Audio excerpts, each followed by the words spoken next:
ପରବର୍ତ୍ତୀ ଆଲୋଚନାକୁ ଯିବା। ସେ କୁହନ୍ତି କବିତା ସୂକ୍ଷ୍ମତମ ସତ କହିପାରୁଥିବା ଏକ ମନଲୋଭା ମିଛ। ଯୋଉ ମିଛରେ ଜୀବନ, ସେ ମିଛରେ ହିଁ ସେ କବି। ସବୁଠୁ ବଡ଼ କଥା, ଏ କୃତି ପାଇଁ ସେ ଯାହାଙ୍କ କୀର୍ତ୍ତନ କରିଛନ୍ତି ସେ ନିଜ ଲୋକ ବି ଆଉ ବାଜେ ଲୋକ ବି, ଯାହା ମୁଁ ନୁହେଁ ତାଙ୍କ ମୁଖବନ୍ଧରୁ ଜଣାପଡ଼େ। ତେବେ ସ୍ୱାଗତ କରିବି କାକର ଟୋପାର ଆଖିର କବି ସ୍ୱାଗତିକା ମିଶ୍ରଙ୍କୁ ତାଙ୍କର ବକ୍ତବ୍ୟ ରଖିବା ସହିତ ଗୋଟେ କବିତା ପଢ଼ିବା ପାଇଁ। ଆରେ ଅପା ନାହାନ୍ତି କି?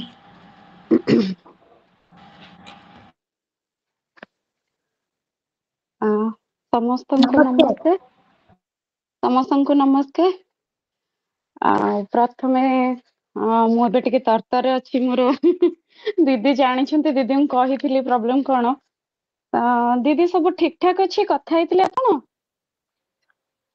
ହଁ, ମୁଁ ଚିନୁକୁ କହିଥିଲି, ମୁଁ ଜାଣିନି। ଆକ୍ଚୁଆଲି 3 ଜଣଙ୍କର ପୁରା କଣ୍ଟ୍ରାଡିକ୍ଟ ହେଇଗଲା, ତୃପ୍ତିର, ତମର, ନାରାୟଣର। ତ ନାରାୟଣକୁ ବହୁତ ବହୁତ ଧନ୍ୟବାଦ। ସେ ଏତେ ସମୟ ଅପେକ୍ଷା କଲା। ସେ ବିଚାରା ତାର ନିଜର ଟ୍ୟୁସନ କ୍ଲାସ, ଆକ୍ଚୁଆଲି ସେ ନିଜେ ଟିଚର, ତା ପିଲା ଆସିକି ୱେଟ୍ କରିଛନ୍ତି। ଠିକ ଅଛି, ତମେ ଆରମ୍ଭ କର, ଜଲ୍ଦି ସାରିବା, ନାରାୟଣକୁ ବି ଆମେ ଇଏ କରିବା। ଠିକ ଅଛି ଦିଦି। ମୁଁ ଜଷ୍ଟ ଅଳ୍ପରେ ଖାଲି କବିତାଟା ପଢି ଦଉଛି। ଏ କବିତା ମୁଁ ପଢୁଛି ଯୋଉଟା, ସେଇଟା ଜେନେରାଲି ମୋର ସବୁ ପ୍ରଶ୍ନର ଉତ୍ତର ବୋଲି ଭାବିବେ। କବିତା ମିଛ ଯାହା ମିଛ ନୁହେଁ। ମୋ ପାଦ ଦେଇ ସାପ ପରି ସର୍କି ଯାଇଥିବା ବିଶ୍ୱାସ, ସୋରିଷ ଗଛ ଶୋଷି ନେଇଥିବା ମୋ ଆଖିର ଅଭୋଗ୍ୟ ଆଲୁଅ ଟିକକ, ଦେବି ଦେବି କହିବି, ଦେଇପାରିନି ତମକୁ ଆଜି ଯାଏ। କଣ ଥାଏ ସର୍ବହରାର ଆଞ୍ଜୁଳାରେ ତର୍ପଣ ମୁଦ୍ରାକୁ ଯିବା ପରି? ଯେଉଁ କୁନି ତାରାଟି ମିଞ୍ଜି ମିଞ୍ଜି ଆଲୁଅରେ ଦେଖେଇଲା ମଞ୍ଜୁଆତି ଗଛ, ତାର ପାପୁଲିର ଧାର ଧାର ରକ୍ତ ତୁମେ ଦେଖିଛ? ତୁମକୁ ଈଶ୍ୱର କହିଲା ବେଳେ ମୋ ଆଖିର ଆତ୍ମୀୟତାରେ ଉଇଁ ଆସୁଥିବା ସୂର୍ଯ୍ୟ? ମୋ ଉଲଗ୍ନ ବିବଶତାକୁ ଭେଟିଛ? ଶୁଣିଛ ପୃଥିବୀକୁ ଶୁଆଇ ଦେଉଥିବା ବେଳେ କେହି ଜଣେ ନିର୍ଦ୍ଧକ ଗାଉଥିବା ଏକ ଆଦିମ ନୀରବ ସଙ୍ଗୀତ? ନିଜ ଦେହରେ ଚାକୁ ମାରି ବୟସର ମଫେଣାରୁ ଛାଇ ଛାଇ ଖରାଟିଆ ସଞ୍ଜକୁ ପିଇ ନିଶାରେ ପାଳିଛ ପାଗଳାମି? ପ୍ରେମିକାର ଫୁଙ୍ଗୁଳା ଫୁତ୍କାରକୁ ଚୁମା ଦେଇ ଓଠ ଚିରି ଦେବାର? ହାକୁଟିରେ ପେଟ ଭିତରୁ ଟାଣି ଆଣି ପାରିଛ ତ୍ରୟୋଦଶୀ ତିଥିରେ ଆସ୍ତିକ ଆସ୍ତିକ ଜଣାଣ ଗାଉଥିବା ସେ ନାସ୍ତିକର ସ୍ୱର? ମରଣକୁ ରଫୁ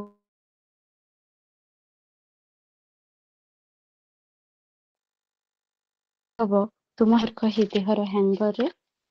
ଅନେକ କିଛି ତ ବାକି ଅଛି, ତଥାପି କହୁଛ କବିତାରେ ଜିଇଁ ଯାଇ ପାରିଛ ଗୋଟେ ଆୟୁଷ। ଜାଣିବି କବିତା ସୂକ୍ଷ୍ମତମ ସତ କହି ଜାଣୁଥିବା ଗୋଟେ ମନଲୋଭା ମିଛ। ଜାଣିବି କବିତା ସୂକ୍ଷ୍ମତମ ସତ କହି ଜାଣୁଥିବା ଗୋଟେ ମନଲୋଭା ମିଛ। ଧନ୍ୟବାଦ। ବହୁତ ସୁନ୍ଦର କଥା ଯେ କବିତା ସୂକ୍ଷ୍ମତମ ସତ କହିପାରୁଥିବା ଗୋଟେ ମନଲୋଭା ମିଛ। ତେବେ ସ୍ୱାଗତିକା ମିଶ୍ରଙ୍କର ଯେ ପ୍ରଶ୍ନ କରିବା ପାଇଁ ଯେଉଁ ଅତିଥିଙ୍କୁ ଆମେ ଡାକିବୁ, ଗୌରୀ ସାହୁ, ଅନୁରୋଧ ରଖିବି ସେ ତାଙ୍କ ପ୍ରଶ୍ନ ରଖିବା ପାଇଁ। ଗୌରୀ ସାହୁ। ସମସ୍ତଙ୍କୁ ପ୍ରଣାମ। ହ୍ୟାଲୋ, ଶୁଣା ଯାଉଛି ମୋ ଭଏସ? ହଁ, ଶୁଭୁଛି। ଆଜ୍ଞା, ସମସ୍ତଙ୍କୁ ପ୍ରଣାମ। ସବୁ ନିଜ ଲୋକମାନଙ୍କୁ ନୂଆ ବହି ପାଇଁ ଆନ୍ତରିକ ଶୁଭେଚ୍ଛା ଓ ଅଭିନନ୍ଦନ। କବିତାକୁ ନେଇ ପ୍ରଶ୍ନ ଭାରି ଜଟିଳ କଥାଟିଏ। ଯେମିତି ପ୍ରେମ କାହିଁକି, କେତେବେଳେ ଆଉ କେମିତି ହୁଏ, ତାର ଉତ୍ତର ପ୍ରେମିକ କି ପ୍ରେମିକା ପାଖରେ ନଥାଏ। କବି ଆଉ କବିତା ପାଇଁ ପ୍ରଶ୍ନ ବି ଠିକ ସେମିତି ମତେ ଲାଗେ। ତଥାପି ଯେହେତୁ ଏ ଆୟୋଜନ, ସ୍ୱାଗତିକା ଦିଦିଙ୍କଠୁ ମୁଁ ଜାଣିବାକୁ ଚାହିଁବି, କବିତା ଲେଖିଲା ବେଳେ କେଉଁ କଥାଟିକୁ ଆପଣ ବେଶୀ ପ୍ରାଧାନ୍ୟ ଦିଅନ୍ତି? ବ୍ୟକ୍ତିଗତ ଅନୁଭବ ନା ପାଠକଙ୍କ ରୁଚି ଅରୁଚି ବା ସାମୂହିକ ସ୍ୱର? ତୃପ୍ତିଙ୍କ ସେସନରେ ଏଇ ପ୍ରଶ୍ନଟି ଗପ ଉପରେ ମାନେ ପଚରା ଯାଇଥିଲା, ଆଉ ସେ ବି ଏହାର ଉତ୍ତର ରଖିଥିଲେ ଯେ ପାଠକଙ୍କ ରୁଚି ଅନୁସାରେ ଯଦି ଆମେ ଲେଖିଦବୁ, ନିଜକୁ ମଧ୍ୟ ମାରିଦବୁ ସେଠି। ଗୋଟେ କବି କେତେଟା କ୍ଷେତ୍ରରେ ହୁଏତ ଗପ କି ଉପନ୍ୟାସ ଲେଖିଲା ବେଳେ ଏ ଜିନିଷ ଆଖିରେ ରଖି ହୁଏ, କିନ୍ତୁ କବିତା ଲେଖିଲା ବେଳେ ମତେ ଲାଗେନି କାହିଁ ଆଦୌ ଏସବୁ ଜିନିଷ ମାନେ ମୁଣ୍ଡରେ ରହିଲା ପରି, କାହିଁକିନା କବିତା ତିଆରି ହୁଏନି ନା। ଗପ ହଉ ଉପନ୍ୟାସ ହଉ କିଛିଟା ଜିନିଷ ଆମର ଆମ ନଜରରେ ଥାଏ, ବ୍ୟକ୍ତିଗତ ଅନୁଭବ କିଛି ଥାଏ, ତାପରେ ଆମେ ବହୁତ କିଛି ସପ୍ଲିମେଣ୍ଟ ତାକୁ ଦଉ। କିନ୍ତୁ କବିତାଟେ ସମ୍ପୂର୍ଣ୍ଣ ରୂପେ ସ୍ୱାଭାବିକ, ମାନେ ଯେତିକି ଆସିଲା ସେତିକି ରଖିଲୁ। ହଁ 19-20 ଯୋଉଟା ପରବର୍ତ୍ତୀ ମୁହୂର୍ତ୍ତରେ ଏଡିଟିଂ ହୁଏ ସେଇଟା ଅଲଗା କଥା, କିନ୍ତୁ ମୁଁ ଭାବିବି ଏଇଟା ମୁଁ ଯେତିକି ଜାଣେ ମୁଁ ହୁଏ ପ୍ରାୟତଃ ବୋଧ ହୁଏ ବ୍ୟକ୍ତିଗତ ଅନୁଭବକୁ ନେଇକି ହିଁ କବିତା ଲେଖାଯାଏ। ତେବେ ସ୍ୱପ୍ନ ନା ସ୍ୱପ୍ନଭଙ୍ଗ, ପ୍ରେମ ନା ଅପେକ୍ଷା, କେଉଁ ସମୟଟି ବେଶୀ ସହଜ ହୁଏ ଆପଣଙ୍କୁ କବିତା ଲେଖିବାରେ? କାରଣ ଏ ବହିରେ ଅନେକ କବିତା ପ୍ରେମରେ ଜୁଡୁବୁଡୁ, ଲୁହରେ ଓଦା ଓଦା ଭଳି ଧାଡି ଅଛି।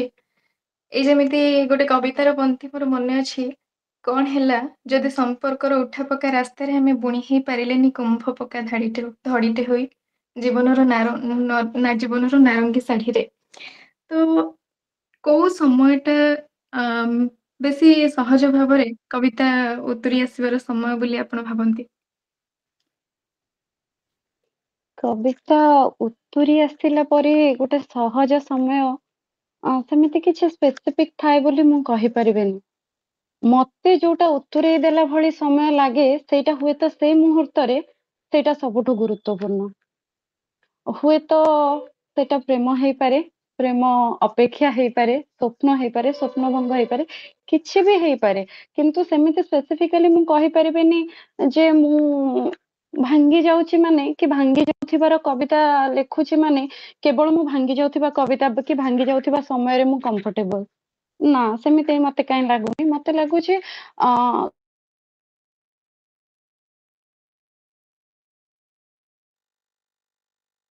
ଅନୁଭବ ଅଳ୍ପ ଥିବ, 20-30% ଥିବ, କିନ୍ତୁ କବିର ଦୃଷ୍ଟିଭଙ୍ଗୀ ସବୁବେଳେ ପାଇଁ ସୁଦୂର ପ୍ରସାରୀ। ସେ ବହୁତ ଲମ୍ବା ରାସ୍ତା ଯାଏ ଦେଖେ, ଆଉ ତାର ଭିତରୁ କେବଳ ସେଇ ଚିତ୍ର ଗୁଡାକ କବିତା ହେଇକି ଉତୁରି ଆସନ୍ତି ଯୋଉଗୁଡାକ ପଦ୍ମପତ୍ରରେ ମାନେ ପାଣି ଯେମିତି ଢଳ ଢଳ ସେମିତି ସେଇଗୁଡିକ ହିଁ ଉତୁରି ଆସନ୍ତି। ଆଉ ସେଇ ମୁହୂର୍ତ୍ତରେ ସେଇ ସବୁ ଅନୁଭବ ଗୁଡାକ ମତେ ଲାଗେ ସବୁଠୁ ଗୁରୁତ୍ୱପୂର୍ଣ୍ଣ କବିତାରେ। କବିତା ପାଇଁ ଗୋଟେ ବିଶେଷ ମାହୋଲ ତିଆରି କରିବା କିମ୍ବା ଭାଙ୍ଗି ଯାଉଥିବା, ଯେମିତି ଅନେକ କୁହନ୍ତି ପ୍ରେମରେ ପଡିଲେ ହିଁ କବିତା ଲେଖାଯାଏ, ଅନେକ ମତ ଦିଅନ୍ତି ପ୍ରେମରେ ପଡିଲେ ହିଁ କବିତା ଲେଖାଯାଏ। ସତ ଅବଶ୍ୟ, କିନ୍ତୁ ମୁଁ ସେମିତି ଅନୁଭବ କରିବି, ମାନେ ବିଶ୍ୱାସ ରଖିବିନି ଯେ କେବଳ କୋଉ ଗୋଟେ ପର୍ଟିକୁଲାର ଜିନିଷରେ ମୁଁ କମ୍ଫର୍ଟେବଲ ଆଉ କେବଳ ସେମିତି ପରିବେଶ ଆସିଲେ ହିଁ ମୁଁ କବିତା ଲେଖିପାରିବି। ନା, ମୋ ପାଇଁ ତ ଅନ୍ତତଃ ଏଇଆ ନୁହଁ ବୋଲି ମୁଁ ଭାବିବି। ଗୌରୀ। ଆଉ ଗୋଟେ କଥା ହଉଛି, ଆପଣଙ୍କ ଭିତରେ ଯେତେବେଳେ କବିତାଟି ଆସେ, ଆପଣ ଗୋଟିଏ ଥରରେ ଗୋଟେ କବିତା କଣ ଶେଷ ହୁଏ, ନା କିଛି କିଛି ଲେଖି ହୁଏନି, ଅଧା ଲେଖିକି ରହିଯାଏ, ପୁଣି ପର ମୁହୂର୍ତ୍ତରେ ତାକୁ ଶେଷ କରାଯାଏ? କବିର ମିସକ୍ୟାରେଜ ବେଶୀ। ଅନେକ ସମୟରେ ଅନେକ କବିତା ଏମିତି ହୁଏ କମ୍ପ୍ଲିଟ ହେଇପାରେ ନାହିଁ। କିଛି କିଛି ଧାଡି, ଗୋଟେ ଧାଡିକୁ ନେଇ ଗୋଟେ କବିତା ମଧ୍ୟ ଲେଖାଯାଏ। ଆଉ ବେଳେ ବେଳେ କଣ ହୁଏ ନା, ଗୋଟେ କବିତା ମାନେ 80% କି 90% ଯାଇଥିବ, ଆଉ ଜଷ୍ଟ ତା ପରଠୁ କିଛି ମିଳିବନି, ଆଉ ଯାହା ବି ତମେ ଯୋଡିବ ସେଟା ତମକୁ ସାଟିସ୍ଫାଏଡ ଲାଗିବନି। ଏମିତି ଅନେକ କବିତା ଅଛି।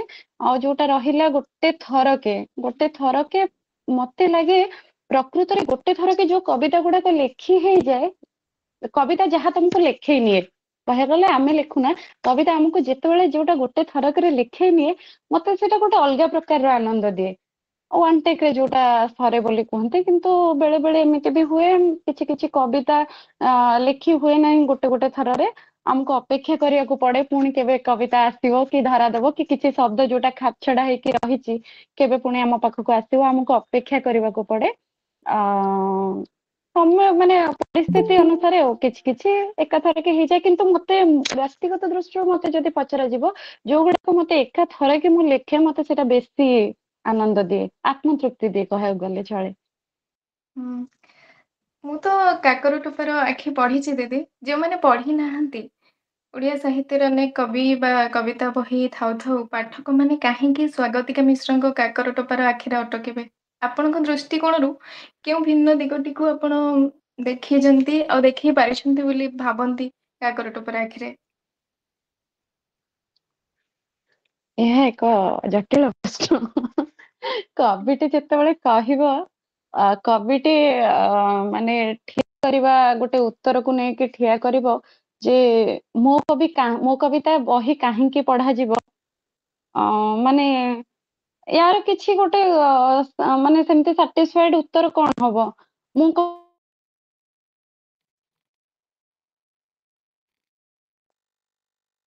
ଭିତରକୁ ଗଲେ କିଛି ଜାଣେ ମୁଁ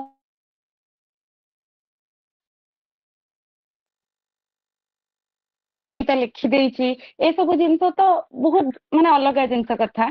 କିନ୍ତୁ ଆଉ ତାପରେ ବର୍ତ୍ତମାନ ଯୋଉ ମାନେ ପରିପ୍ରେକ୍ଷୀରେ ଚାଲିଛି 2-3 ପ୍ରକାରର କଣ୍ଟ୍ରାଡିକ୍ସନ ଆସୁଛି। କବିଟେ ଯେତେବେଳେ ତାର ଏଇଟା ଗୋଟେ ଟିକେ ଯାଉଛି ସେପଟକୁ ବାଧ୍ୟ ହେଇକି, ଯେତେବେଳେ ଆମେ ଗୋଟେ ବହିଟେ ପାଇଁ ଆଡ କରୁଛେ ଯାହାବି ଫଟୋଟେ ଦଉଛେ କି କଣ ହଉଛି, ଆମର ଯେମିତି 2-3 ଲୋକ ବିରୋଧ କରୁଛନ୍ତି, କିଛି ଲୋକ ସପୋର୍ଟ କରୁଛନ୍ତି, ସେ ସବୁ ଜିନିଷ ବି ବହୁତ ଜିନିଷ ରହୁଛି। ତେବେ ଯଦି ମତେ ଏ ପ୍ରଶ୍ନ ପଚରାଯିବ ଯେ ଆପଣଙ୍କ ବହି ଏତେ ବହି ଥାଇକି ଆପଣଙ୍କ ବହି କାହିଁକି ଜଣେ ଅଟକିବ, ତାର ଉତ୍ତର ମୁଁ ଏତିକି ଦେଇପାରିବି ଯେ ମୁଁ ଭାବୁଛି ଏଇ ବହି ସାରା ଯେତିକି ବି କବିତା, ପ୍ରାୟତଃ ଏ ବହିରେ ସେତିକି କବିତା ଅଛି ଯେତିକି ମୁଁ ଗୋଟେ ବର୍ଷ ଭିତରେ ହିଁ ଲେଖିଛି। ମ୍ୟାକ୍ସିମମ୍ ବୋଧେ ମୋର ଯେତିକି ମନେ ପଡୁଛି 2ଟା ଖଣ୍ଡେ ପୁରୁଣା କବିତା ଅଛି, ଆଉ ପ୍ରାୟ ଏଇ ଗୋଟେ ବର୍ଷ ଭିତରର ହିଁ କବିତା ଅଛି ମ୍ୟାକ୍ସିମମ୍। ଯଦି ମତେ ପଚରାଯାଏ ମୁଁ କହିବି ମାନେ ମୁଁ ଏ ବହିରେ ଲେଖିଥିବା ପ୍ରତିଟି କବିତାରେ ମାନେ ମତେ ଲାଗେନି ମୁଁ କୋଉ କବିତା ସହ ମୁଁ ନିଜକୁ ଛଳନା କରିଛି। ମୁଁ ଯାହା ଯୋଉ ମୁହୂର୍ତ୍ତରେ ଯେମିତି ଅନୁଭବ କରିଛି ସେ ସବୁ ଧାଡି ହିଁ ଏ ବହିରେ ଉତୁରି ଆସିଛନ୍ତି। ମତେ ଲାଗେ ମୁଁ ଗୋଟେ ବି ମାନେ କୋଉଠି ବି ମତେ ଲାଗେନି କି ଏ ବହିରେ ମୁଁ ଛଳନା କରିଛି। ହୁଏତ ଆଗକୁ କରିପାରେ, ମୁଁ ମନା କରୁନି, କିନ୍ତୁ ମୋର ପ୍ରଥମ ବହିରେ କୌଣସି ପ୍ରକାର ଛଳନା ନାହିଁ। ଗୋଟିଏ ମୁଁ ଯଦି କହିବି ମାନେ ମୁଁ ଏଇଠି ମୁଖ ବନ୍ଧରେ ବି ମୋର ଅଛି ସେ ଜିନିଷଟା ମୁଁ ମେନସନ କରିଛି ଯେ ମୁଁ ନିଜେ ମୋର ଛଳ ଛଳ ମୁହୂର୍ତ୍ତ ଗୁଡାକ ହିଁ ଏଥିରେ ଉତରି ଆସିଛନ୍ତି କବିତାକୁ। ଯଦି ମତେ କିଏ ଚାହିଁବ ପଢିବା ପାଇଁ ତାହେଲେ ହଁ ଏ ବହି ପଢିପାରିବ, କିଛି ଅସୁବିଧା ନାହିଁ। ନିହାତି ନିହାତି ମୁଁ ଏଇ ଉତ୍ତରଟା ଟିକେ ଦେଇଦଉଛି, କାରଣ ଆଉ ଗୋଟେ କଥା ହେଉଛି ଏଇ ବହିଟି ଦିଦିଙ୍କର ପ୍ରଥମ ବହି, କିନ୍ତୁ ମାନେ ନିଃସନ୍ଦେହରେ କହିପାରେ ଏ ବହିଟି କି ଯେକୌଣସି ପାଠକୁ ଜଣେ ପଢିବା ପରେ ନିହାତି ସନ୍ଦେହରେ ପଡିବ ନିହାତି ଏ ବହିଟି ପ୍ରଥମ ବହି ବୋଲି ତାଙ୍କର। ତେଣୁକରି ଆପଣଙ୍କ ବହି ପାଖରେ ଅଟକିବା ନିହାତି ଗୋଟେ ଜରୁରୀ କଥା। ଏଇଟା ଗୋଟେ ବଡ କଥା ନୁହେଁ, ଅଟକିବେ ଯେ କେହି ବି ଅଟକେଇ ପାରିବେ। କାକର ଟୋପର ଆଖି ଏମିତି ଏକ ବହି ଯାହାକୁ ହୁଏତ ଆପଣ ଥରେ ନୁହେଁ ଅନେକ ଥର ପଢି ପାରିବେ ବୋଲି ମତେ ଲାଗେ। ସେ ଅନେକ ଏଇଟା ଥର ପଢିବା ଭିତରେ ବି ଆପଣଙ୍କୁ ପୁଣି ଥରେ ପ୍ରଥମ ଥର ପଢିବାର ଅନୁଭୂତି ଦେଇପାରିବ ବହି। ମୁଁ ବ୍ୟକ୍ତିଗତ ଭାବେ ମୁଁ ପଢିଲା ପରେ ମୋର ବହୁତ ଏଇ ଅନୁଭୂତି ଅଛି। ହୁଁ। ତେବେ ଅଶେଷ ଅଶେଷ କୃତଜ୍ଞତା ଅତିଥି ପ୍ରଶ୍ନକର୍ତ୍ତାଙ୍କୁ, ଯିଏ ପ୍ରଶ୍ନ ପଚାରିଲେ ଯେ ବହି କାହିଁକି ପଢିବେ ଏବଂ ଉତ୍ତରରେ ସେ ନିଜେ ରଖିଲେ ଯେ ବହିକୁ ଅନେକ ଥର ପଢିବା ପାଇଁ ଅନେକ ଗୁଡ଼ିଏ କାରଣ ଅଛି। ତେଣୁ ପ୍ରଶ୍ନକର୍ତ୍ତା ବି ଆମକୁ ଦ୍ୱନ୍ଦ୍ୱରେ ପକେଇଲେଣି।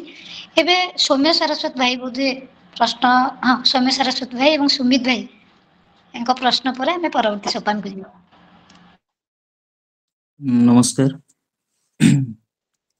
ଗୋଟେ କବିତା ଅଛି ଆଜ୍ଞା ଭାଇ ତ୍ରିବେଣୀ। ନମସ୍କାର। ହଁ ନମସ୍କାର। ତ୍ରିବେଣୀ ବୋଲି ଗୋଟେ କବିତା ଆପଣଙ୍କର ଅଛି। ସେ କବିତାର ଶେଷରେ ବୋଧେ ବହିରେ ନାହିଁ ବୋଧ ହୁଏ ସେ କବିତାଟା। ବହିରେ ନାହିଁ ସେଟା, ବହିରେ ନାହିଁ ସେଟା, ଆଜ୍ଞା ବହିରେ ନାହିଁ। ସେଇ କବିତାଟାରେ ଥିଲା ଯେ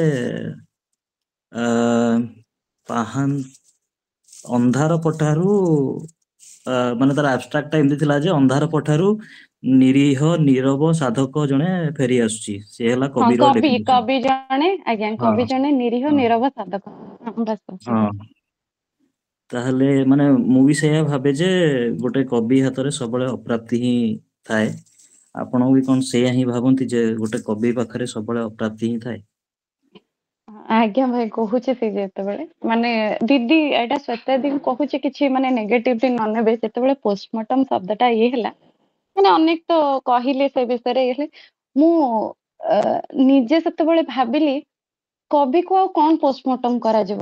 कवि को जदि निगड़े माने चिपुड़ी दब ता देहरे रक्त नथिबो सी तो शब्द को हाथ जोड़ी जोड़ी तार जीवन गला ताको आ पुणी कौन बा पोस्टमार्टम करा जीवो कविता माने कवि को कविर प्रतिटी कविता को जदि गोटे गोटे आमे देखिबा माने गप कि उपन्यास को मु भाबुचे हाँ किछिटा क्वेश्चन करा जीवो लॉजिकली पचरा जीवो कि पचरा जीवो किंतु कवि को सत्तरे गोटे प्रश्न पचारिबा माने भारी कष्ट ए जिंसटा काहेकि ना आपण जेमती कहले प्रतिटी कविता पछरे जेतेबेले गोटे लॉजिक खोजिबा आमे किछि कविता कवि लिखि सारला परे कोनोसी लॉजिक देखै परिबोनी आपण तो निजे लिखुचंती जानिथिबे मु सत्य पे सब से एतोळे ही मो जिंसटा मुंड मोर तो निजे शब्द को हाथ जोड़ी जोड़ी की मो जीवन गला से कविता भी एया ही थिला आ मते लागे कवि पाखरे सब बेल पई खाली अंजुली सब बेल पई अप्राप्ति ही थाए से सब आज्ञा भाई धन्यवाद। धन्यवाद भाई ପରବର୍ତ୍ତୀ ପ୍ରଶ୍ନକର୍ତ୍ତା ସୁମିତ ଭାଇ। ପ୍ରଥମେ କବିଙ୍କୁ ଶୁଭେଚ୍ଛା ଓ ଶୁଭକାମନା। ମୋର ପ୍ରଶ୍ନ ହଉଛି କି ନିଜେ ମାନେ ଏଇଟା କବି କୋଉ ଦୃଷ୍ଟିରେ ଦେଖନ୍ତି ଆଉ ବର୍ତ୍ତମାନ ଯୋଉଟା ସାମ୍ପ୍ରତିକ ଯେମିତି ଚାଲିଛି ସେଥିରେ ବି କବି କଣ ଭାବୁଛନ୍ତି? ପ୍ରଶ୍ନଟି ହଉଛି କି ଢାଳି ହେଇଗଲେ କବିତା ହୁଏ ନା ଢଳି ଗଲେ କବିତା ହୁଏ? ଏଇଟା ମୁଁ କେମିତି ଦେଖୁଛି ଏଇଆ ତ ମାନେ ନିଜକୁ ଢାଳି ହେଇଗଲେ କବିତା ହେଇଯାଏ ନା କୁଆଡେ ଢଳି ହେଇଗଲେ କବିତା ହୁଏ ସେଟା ଆପଣ କେମିତି ଦେଖନ୍ତି ଆଉ ବର୍ତ୍ତମାନ ଆପଣଙ୍କର ସମସାମୟିକ ମାନେ କେମିତି ଦେଖୁଛନ୍ତି ବୋଲି ଆପଣ ଭାବନ୍ତି? ମତେ ଲାଗିବ ମୁଁ ଯେତିକି ବୁଝୁଛି ଏ ପ୍ରଶ୍ନରୁ ଢାଳି ହେଇଯିବା ଆଉ ତମ ଉପରେ ଢଳି ଯିବା ଏଇଆ ତ ଦିଟା ଡିଫରେନ୍ସ। କବି ଢାଳି ହବ ନା ତା ଉପରେ କିଛି ଆଉ କବିତା ଢଳିବ ଦିଟା ଜିନିଷ ଯଦି ସିଏ କାହା ଉପରେ ଢଳି ହେଇଯିବ। ମତେ ଯେତିକି ଲାଗିବ କବିଟିଏ ଢାଳି ହେଇଯାଉ। ମୁଁ ଭାବେ ଯେତେବେଳେ କବି ସେଇ ଅମୂର୍ତ୍ତ ଭାବରେ ଢାଳି ହେଇଯିବାର ପରିସ୍ଥିତିକୁ ଆସିବ ସେଇ ମୁହୂର୍ତ୍ତରେ ହିଁ ସେ ଯୋଉ ଯୋଉ ଗୁଡିକ ସୃଷ୍ଟି କରିବ ସେଗୁଡିକ ହୁଏତ ଅନ୍ୟମାନଙ୍କ ପାଇଁ ହେଇପାରେ ନ ହେଇପାରେ କିନ୍ତୁ ତା ପାଇଁ ଶ୍ରେଷ୍ଠ କୃତ୍ୟ ହବ ବୋଲି ମୋର ଆଶା। କାହିଁକି ନା ଯେତେବେଳେ ବି ଗୋଟେ ଜିନିଷ ଆମେ ଲେଖୁ କବି ଯେତେବେଳେ ଲେଖେ ଗୋଟେ କବିତା ଲେଖେ ନିହାତି ଭାବରେ ତାକୁ ଜଜ୍ କରିବା ତ ମାନେ ଆଦୌ କଥା ନୁହେଁ କାହିଁକି ନା ସିଏ ତା ଆଖିରେ ସବୁଠୁ ସେଇଟା ସବୁବେଳେ ପାଇଁ ସବୁଠୁ ସୁନ୍ଦର ଥାଏ ଆଉ ଯୋଉ ପର୍ଯ୍ୟନ୍ତ ନିଜକୁ ନ ଢାଳିଛ ଶେଷ ଠୋପା କରିକି ନିଗାଡି ନ ଦେଇଛ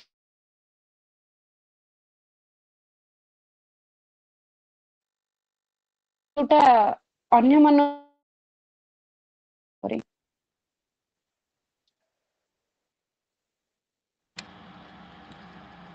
ଅଶେଷ କୃତଜ୍ଞତା ଏଭଳି ଏକ ନିଆରା ଢଙ୍ଗର ପ୍ରଶ୍ନ ଢାଳି ହେଲେ କବିତା ହୁଏ କି ଢଳି ଗଲେ କବିତା ହୁଏ ଯାହାର ଯଥୋଚିତ ଉତ୍ତର ମଧ୍ୟ ରଖିଛନ୍ତି ସ୍ରଷ୍ଟା। ତେବେ ପରବର୍ତ୍ତୀ ପ୍ରଶ୍ନକର୍ତ୍ତାଙ୍କୁ ଅନୁରୋଧ ରଖିବି ତାଙ୍କ ପ୍ରଶ୍ନ ରଖିବା ପାଇଁ। ବିନେଶ ଭାଇ। ମ୍ୟାଡାମ ନମସ୍କାର। ମୋର ଏଇଟା ପ୍ରଶ୍ନ କହିବିନି ମୁଁ ପ୍ରଶ୍ନ କହିବିନି ମୁଁ କହିବି ଗୋଟେ ଜିଜ୍ଞାସା ମୋ ମନରେ ବାରମ୍ବାର ଘାଣ୍ଟି ହେଉଥାଏ। କବିତାରେ ଶୁଭୁଛି ମୋ କଥା? ଆଜ୍ଞା କୁହନ୍ତୁ। ହଁ ମୁଁ କହିଲି ଏଟାକୁ ମ୍ୟାଡାମ ପ୍ରଶ୍ନ ଭାବନ୍ତୁନି ଏଇଟା ମାନେ ମୁଁ ଗୋଟେ ଜେନେରିକ ଇଏରେ ପଚାରୁଛି। କବିତାରେ ଆମେ ଯେତେବେଳେ କବିତା ଲେଖୁ ସୁଖପନ୍ନ ଭାବ ଅପେକ୍ଷା ବିରହ କିମ୍ବା ନିରାଶା ଲେଖିବା ସହଜ ଲାଗେ କି? ମାନେ ମୁଁ ଅବଶ୍ୟ ନିଜକୁ ପଚାରୁଛି ଏଇଟା ମୁଁ ଦ୍ୱନ୍ଦ୍ୱରେ ଅଛି ମୁଁ ଆପଣଙ୍କୁ ବି ପଚାରୁଛି ଆପଣଙ୍କୁ କେମିତି କଣ ଲାଗେ ଏଇ ବିଷୟରେ? କବିଟିଏ ଅପ୍ରାପ୍ତିରେ ହିଁ ବଞ୍ଚେ।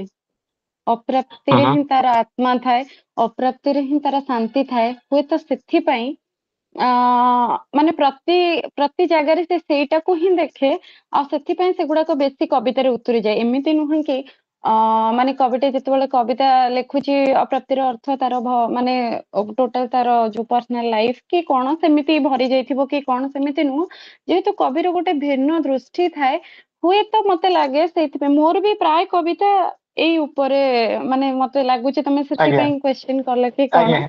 ନାଇଁ ନାଇଁ ମୁଁ ଆପଣଙ୍କ କବିତା ମାନେ ପଢିବା ଆରମ୍ଭ କରିଛି ଜଷ୍ଟ ମୁଁ ସେଥିପାଇଁ ମୁଁ ବି ମାନେ ମତେ ସହଜ ଲାଗେ ଏଇଥିପାଇଁ ଏଇଥିପାଇଁ ପଚାରିଲି କି ଅନ୍ୟମାନଙ୍କୁ କଣ ଲାଗୁଛି ସେ ଜିନିଷଟା କି ମତେ ହିଁ କେବଳ ସେମିତି ଲାଗୁଛି ନା ଆଉ କାହାକୁ ବି ସେମିତି ଲାଗୁଛି? ନା ଆକ୍ଚୁଆଲି ମୁଁ ସେ ଭାବୁଛି ସେ ଯେହେତୁ ଆମ ହାତରେ ଅପ୍ରାପ୍ତିର ଆଞ୍ଜୁଳା ହିଁ ଭରପୁର, ଆମ ଆଞ୍ଜୁଳା ଆଜ୍ଞା ଭରପୁର ଅପ୍ରାପ୍ତିରେ, ଆଉ ସେଇଥିରୁ ହିଁ ଆମକୁ ଲାଗେ ହୁଏତ ସେଇ ଜିନିଷ ଗୁଡାକ ପଳେଇ ଆସେ ଆଖିରେ ଯୋଉଟା ଥିବା ଭିତରେ ନଥିବାର ଦୃଷ୍ଟିଟା ବେଶୀ ଉତ୍ତରି ଆସେ, ଆଉ କଷ୍ଟଟାକୁ କହିଦବାର ମାଧ୍ୟମ ତ ଯେହେତୁ ଆଉ କୋଉଠି ଆମେ ପାଇଲୁ ନାହିଁ ବୋଲି ହୁଏତ କବିତାରେ ଏତେ ସୁନ୍ଦର ଭାବରେ ଉତ୍ତରି ଆସେ ନିହାତି ସେ କଷ୍ଟ ଗୁଡାକ କହିବାର ମାଧ୍ୟମ ଏବଂ ଯୋଉ ତରିକାଟା ସେଇଟା ହିଁ ନିହାତି ନିହାତି ପହଞ୍ଚେଇବାର ତରିକାଟା ବି ଏତେ ଭଲ ଭାବରେ ଉତ୍ତରି ଆସେ କବିତାରେ ଯେ ହୁଏତ ସେଥିପାଇଁ ବିରହ ଆସେ ବେଶୀ କବିତାରେ, କଷ୍ଟ ଦେଖାଯାଏ, ଅପ୍ରାପ୍ତି ଦେଖାଯାଏ, ସେଥିପାଇଁ ହୁଏତ।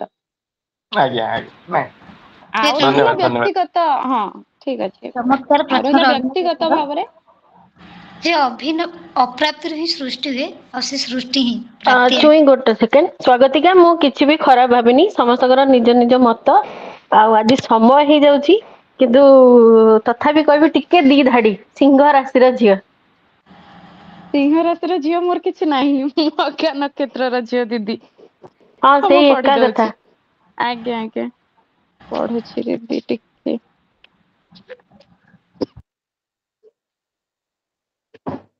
କବିତା ମଘା ନକ୍ଷତ୍ରର ଝିଅ। ଅନଫର୍ଚୁନେଟଲି ମୁଁ ଭାବିଥିଲି କେବେ ୟାର ଗୋଟେ ସିରିଜ କରିବି ବୋଲି କିନ୍ତୁ କରିପାରିଲି ନାହିଁ।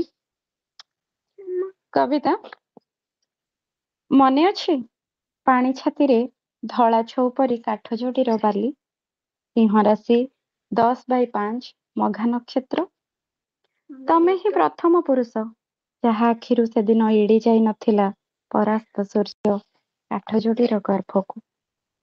ଥପ୍ ଥପ୍ ବୋହି ଯାଉଥିବା ଜୀବନକୁ ପାପୁଲିରେ ତୋଳି ଧରି ତମେ ହିଁ ତ କହିଥିଲ ନକ୍ଷତ୍ର ଜୁଳୁଜୁଳିଆ ପେଟର ଆଲୁଅ ଅରୁଣିମା, ସେ ବାଣ୍ଟି ଜାଣେ ନା ଦୁଃଖ, ରେଖା କେବେ ଭାଙ୍ଗିଦିଏ ନା କା ଘର, ନାରୀ ନଦୀ ନାରୀ ନିଦ ନାରୀ ମାନବାହିଆର କାଠ ଯୋଡିର ଦରଟି ହସ ଦେଖିଥିଲି ସେଦିନ, ପ୍ରଥମ ଥର ଅତଡା ଖାଇ ଭାସି ପଶି ନଥିଲି ମୋ ପାଣିରେ, ଫେରି ଆସିବା ପରେ ବି ରାତି ସାରା ଭଉଁରୀର ନାହିରେ ଭାସୁଥିଲା ମୋ ତୋଫା ଚକା ମୁହଁ। ଶାଗୁଆ ରଙ୍ଗର ଓଢଣୀ ମୋର ତମ ଦେହରେ ବାଜିଲା ବେଳେ ଓଦା ଓଦା ଛାଇ ଦିଓଟି ଉଡୁଥିଲେ ଶୁଆ ରଙ୍ଗର।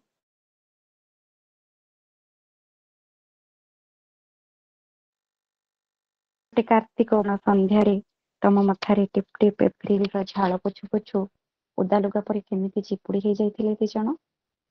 ଏବେ ବି ମୁଁ ଫେରେ ସେଠିକି ମଘା ନକ୍ଷତ୍ରର ସେ ଝିଅଟିକୁ ଭେଟିବାକୁ। ତୁମେ ବି କଣ ଯାଅ? ଜାଣ ସେ ଏବେ ବି କୁଟାଏ ବିନ୍ଦୁ ବିନ୍ଦୁ କରି କାଠ ଯୋଡିର ପାପୁଲିରୁ ଦିଗ୍ବଳୟର କପାଳ ଯାଏ ତୁମ ଥିବାପଣର ଆୟୁଷ, ତୁମ ଥିବାପଣର ଆୟୁଷ। ଦିଦି ଥ୍ୟାଙ୍କ ୟୁ। ଅନ୍ୟ ଆଗ୍ରହୀ ପ୍ରଶ୍ନ ପଚାରିବା ପାଇଁ ଅନୁରୋଧ ରଖିବି, ଯଥାଶୀଘ୍ର ତାଙ୍କ ପ୍ରଶ୍ନ ରଖିବେ। ରୀନା ରାଣୀ।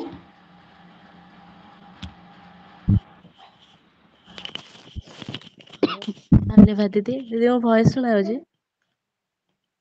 ଆଜ୍ଞା କୁହନ୍ତୁ। ସମସ୍ତଙ୍କୁ ପ୍ରଣାମ।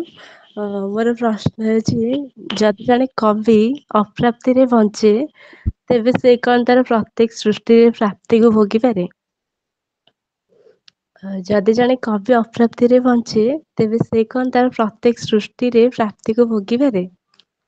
ନା ହଁ କହୁଛି, କବି ଯେତେବେଳେ ଅପ୍ରାପ୍ତିରେ ବଞ୍ଚେ ପ୍ରତ୍ୟେକ ସୃଷ୍ଟିରେ ଗୋଟେ ମୁହୂର୍ତ୍ତ ପାଇଁ ଲାଗେ, ହଁ ସେ ଉଲ୍ଲସିତ ହୁଏ ଯେତେବେଳେ ଭଲ କବିତାଟେ ଉତ୍ତରି ଆସେ କି ଗୋଟେ ଭଲ ଗପ ଉତ୍ତରି ଆସେ, ଆମେ ତ କିଛି ମୁହୂର୍ତ୍ତ ପାଇଁ ଖୁସି ଲାଗେ। କିନ୍ତୁ ଦିନେ 2 ଦିନ କି 5 ଦିନ ଗଲା ପରେ ବିଶ୍ୱାସ କରନ୍ତୁ କବି ହୁଅନ୍ତୁ କି ଗାଳ୍ପିକ ହୁଅନ୍ତୁ କି ଉପନ୍ୟାସିକ ହୁଅନ୍ତୁ ଏମାନେ ଅପ୍ରାପ୍ତିରେ ହିଁ ରହନ୍ତି, ଅପ୍ରାପ୍ତି ହିଁ ଭୋଗିବା ୟାଙ୍କର ଭାଗ୍ୟ।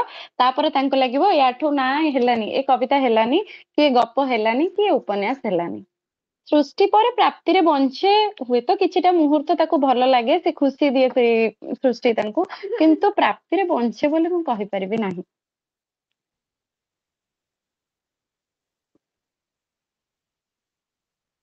ବୋଧହୁଏ ପ୍ରଶ୍ନକର୍ତ୍ତା ତାଙ୍କ ପ୍ରଶ୍ନର ଉପଯୁକ୍ତ ଉତ୍ତର ପାଇସାରିଛନ୍ତି। ତେବେ ସ୍ୱାଗତିକା ବାପାଙ୍କୁ ମୋର ପ୍ରଶ୍ନ, ଗୋଟେ ଆଖିରେ ନୀରବତାର କଜଳ, ଆର ଆଖିରେ ଅଭିମାନର କାକର, ଏ ସମ୍ଭବ କି? ହ୍ୟାଲୋ ହଁ ହଁ ଶୁଣୁଛି। ବାପା, ଗୋଟେ ଆଖିରେ ତ ନୀରବତାର କଜଳ, ଆର ଆଖିରେ ହୁଁ ଅଭିମାନର କାକର, ଏ ସମ୍ଭବ କି? କାରଣ ଗୋଟେ ଆଖିରେ କାନ୍ଦି ହୁଁ ହବନି।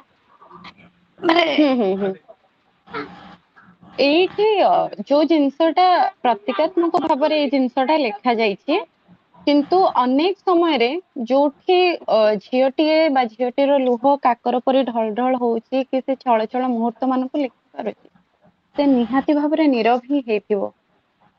ନୀରବତା ନଥିଲେ ଏସବୁ ଜିନିଷ ଆସିବ ନାହିଁ। ବ୍ୟକ୍ତିଗତ ଭାବରେ ଯୋଉ ଲୋକ ହଠାତ୍ ଯୋଉ ଜିନିଷଟା ଘଟଣା ଘଟିଲା ଆଉ ତାକୁ କହିଦେଲେ ସ୍ପଣ୍ଟାନିୟସଲି କହିପାରନ୍ତି, ଏଇ ଡିପ୍ ଫିଲିଂସ୍ କାହିଁକି ଆସିବ? ଗୋଟେ ଲୋକ କହିପାରୁନି ବୋଲି ତ ସେ କବିତା ଲେଖୁଛି, କହିପାରୁନି ବୋଲି ତ ସେ ଛଳ ଛଳ ହଉଛି, କହିପାରୁନି ବୋଲି ତ ସେ ଆଜି ତାର ବହିରେ ସେଇ ସବୁ ଜିନିଷ ଲେଖିଛି ଯାହା ସେ ଭୋଗି ଆସିଛି, କି ଭୋଗୁଛି, କି ଭୋଗିବ ବୋଲି ଆଶା ରଖୁଛି। ଚମତ୍କାର ଉତ୍ତର। ଭୋଗୁଥିବା କଥା ଯାହାକୁ ଛଳ ଛଳ ହିଁ ମଣିଷ କହେ, ତାହା ହିଁ କବିତା। ତେବେ ଆଉ ଗୋଟେ ପ୍ରଶ୍ନ ମୋର ରହିବ ଯେ କବିତାର ପ୍ରକୃତ ନାୟିକା କିଏ? ଆପଣ ଯୋଉ କଥା ଲେଖିଛନ୍ତି ମୁଖବନ୍ଧରେ, ଝରକା ରେଲିଂ ସେପାଖର ଝିଅ, ନା ଆଜି ଆଲୋଚନାରେ କିଛି ସମୟ ପୂର୍ବରୁ ବୈଶିଷ୍ଟ୍ୟ ପରିବାର ଯାହାକୁ ସ୍ୱାଗତ କରିଛି ସେ ସ୍ୱାଗତିକା ମିଶ୍ର, କାହା କଥା ହିଁ? ଝରକା ରେଲିଂ ସେପାଖ ଝିଅ।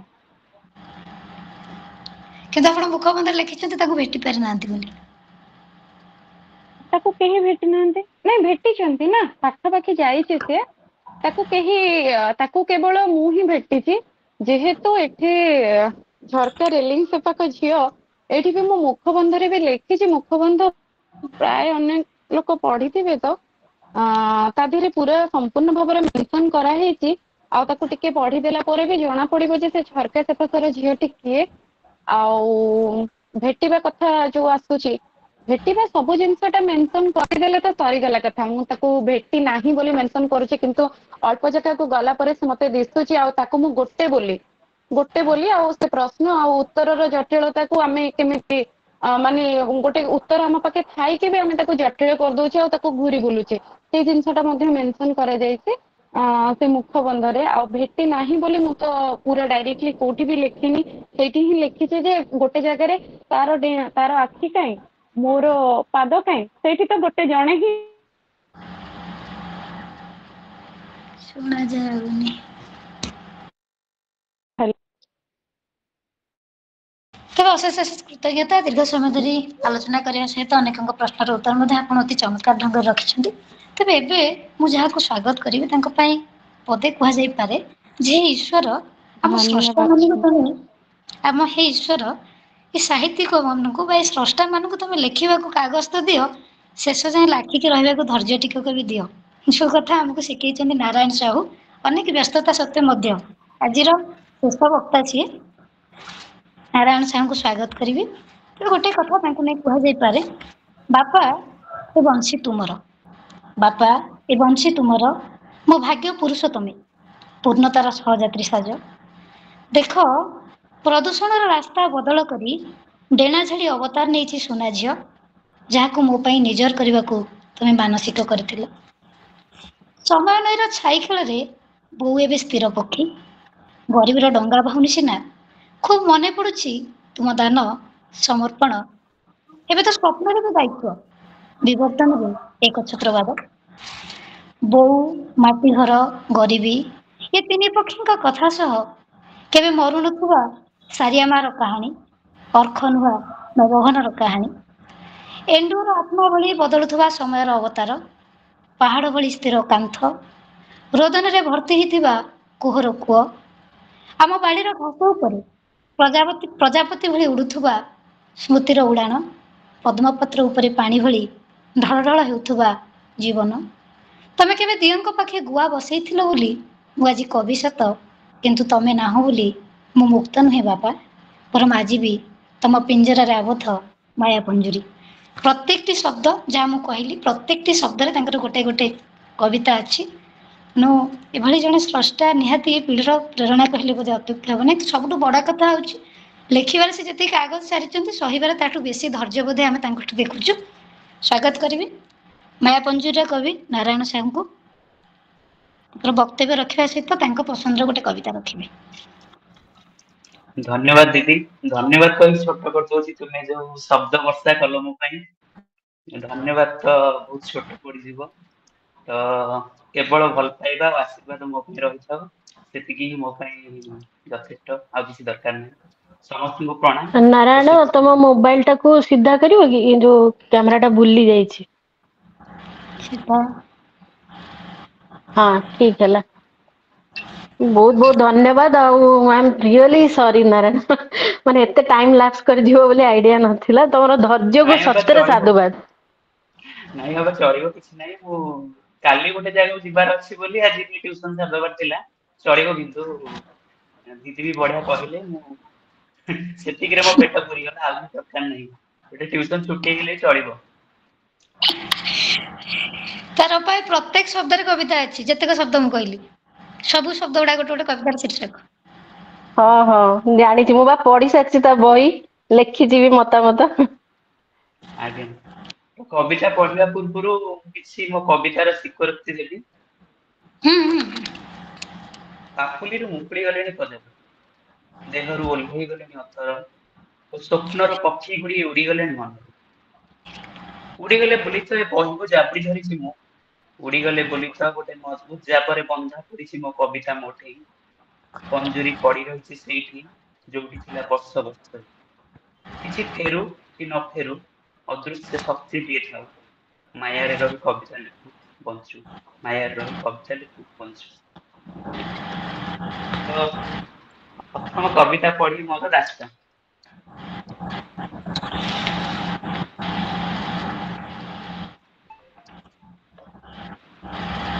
ଏ ରାସ୍ତା ସହଜ ନଥିଲା ମୋ ପାଇଁ। ଏ ରାସ୍ତାରେ କିଛି ଖୁସି ଠେକୁଆ ଭଳି ଡେଉଁଥିଲେ, ସେ ରାସ୍ତାରେ କିଛି ଠେକୁଆ ଘାସ ହୋଇ ମରୁଥିଲେ। ଯୋଉଠି ଦଳେ କୋଇଲି ଗାଉଥିଲେ ଫୁଲ ଗୀତ, ସେଇଠି ମହୁ ଶୋଷୁଥିଲେ ଦଳେ ମହୁମାଛି ସେ ଫୁଲ। ଯୋଉଠି ବ୍ରାହ୍ମଣ ପଢୁଥିଲେ ବେଦ ମନ୍ତ୍ର, ସେଇଠି ଭିକ ମାଗୁଥିଲେ ଦଳେ ବିକଳାଙ୍ଗ। ଯୋଉଠି ନଈ, ସମୁଦ୍ର, ପାହାଡ ଓ ଝରଣା ଥିଲା ଷୋଳତଳ, ସେଇଠି କିଏ ଜଣେ ଗଛ କାଟୁଥିଲା ଅବିରତ ନିଶ୍ଚିନ୍ତରେ। ଯୋଉ ରାସ୍ତାରେ ଏକ ପାର୍ଶ୍ଵରେ ଗଛ ମାନଙ୍କରେ ବଞ୍ଚା ଥିଲା ମାନସିକର ଗଣ୍ଠିଲି, ଆର ପାର୍ଶ୍ଵ ଗଛରେ ଲାଗିଥିଲା ରକ୍ତ ଦାଗ, ଘୃଣା, ଛଳନା, କ୍ରୋଧ, ହିଂସା, ଲୋଭ, ଅବିବେଶ। ଏ ରାସ୍ତା କ୍ରନ୍ଦନର ଥିଲା, ଯେଉଁଠି ଲୁହ ସବୁ ପାପୁଲିର ଚାରି କାନ୍ଥରେ ଆବଦ୍ଧ ରହି। ଯେଉଁ ସକାଳର ଆରମ୍ଭରେ ସତେଜ ହେଇ ମୁଣ୍ଡ ଟେକିଥିଲା ଲାଜକୁଳି ଲତା, ଯେଉଁ ସକାଳର ଆରମ୍ଭରେ ସତେଜ ହେଇ ମୁଣ୍ଡ ଟେକିଥିଲା ଲାଜକୁଳି ଲତା, ଅନ୍ତରେ ପୁନଃ ଝାଉଁଳି ଗଲା ମୁଣ୍ଡ ନୁଆଁଇ ଯାତ୍ରାର ଶେଷରେ। ଛାଡ, ମୁଣ୍ଡ ଟେକି ଚାଲିବା ହିଁ ଯାତ୍ରା, ମୁଣ୍ଡ ନୁଆଁଇ ଚାଲିବା ଯନ୍ତ୍ରଣା, ଯାତ୍ରା ଓ ଯନ୍ତ୍ରଣା ହିଁ ରାସ୍ତା। ଏ କେଉଁ ରାସ୍ତାରେ ଅଛି? ଏ କେଉଁ ରାସ୍ତାରେ ଅଛି ଯେଉଁ ରାସ୍ତାରେ ଏକ ପାଖେ ଯୋଗୀ ରୂପ ଦେଇ ଉଡୁଛନ୍ତି ଦଳେ ପ୍ରଜାପତି, ଆର ପାଖେ କିଛି ଲୋକଙ୍କ ଉପରେ ପଣ୍ଡିତ ଛିଞ୍ଚୁଛନ୍ତି ଲୁଣ।